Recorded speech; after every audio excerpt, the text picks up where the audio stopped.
ఈరోజు ఒక ముఖ్యమైన మోస్ట్ కామన్ గ్యాస్ట్రిక్ ప్రాబ్లం గురించి మాట్లాడదాం అనుకుంటున్నా. అదే అజీర్తి.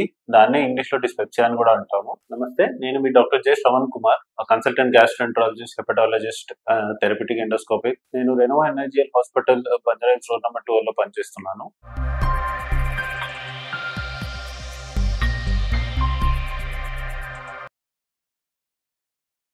అజీర్తి చాలా రకాలుగా ఉంటుంది.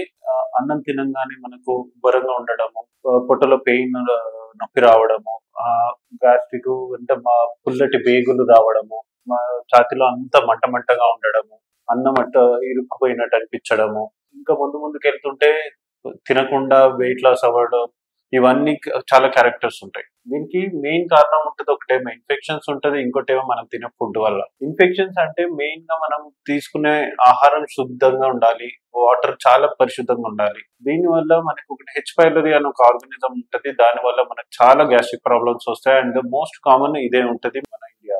అండ్ అదర్ కారణాలు దీనికి అగ్రవేట్, దీన్ని ఇంకా పెంచడానికి కారణం అయ్యేటివి మనం తీసుకున్న ఫుడ్. ఒకటేమో spicy food, time to time food తినకపోవడము, టీ కాఫీలు చాలా అలవాటు చేసుకోవడము, చాక్లెట్స్, స్వీట్స్ చాలా తినడము. దీనివల్ల ఏమవుతుంది అంటే స్పింక్టర్స్ అన్ని రిలీజ్ అయిపోయి గ్యాస్ట్రిక్ కంటెంట్స్ అంతా బయటకు వచ్చేయడానికి కుదురుతూ ఉంటది. తర్వాత ఆల్కహాల్, సిగరెట్ స్మోకింగ్, ఇవన్నీ అయితే క్యాన్సర్ కూడా కారణం అవుతాయి. సో వీటికి చాలా ఇంపార్టెంట్ మనం డాక్టర్ దగ్గరికి వెళ్ళి కన్సల్ట్ అవ్వడం. ఈ మధ్య మనము రెగ్యులర్ గా హాస్పిటల్ వెళ్లకుండా నార్మల్ గా దొరికిన టాబ్లెట్స్ తీసేసుకుంటా ఉన్నారు. బట్ అది లాంగ్ రన్ లో అది మంచి పద్ధతి కాదు. డాక్టర్ ని కన్సల్ట్ చేయడం వల్ల మీకు ఎండోస్కోపిక్ ప్రొసీజర్స్ అవుతాయి.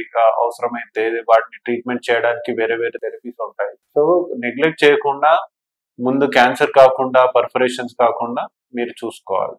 ఓకేనా? దీనికోసం మేము రెనోవా ఎన్ఐజిఎల్ హాస్పిటల్లో స్పెషలిస్ట్ డాక్టర్స్ ఉన్నాము.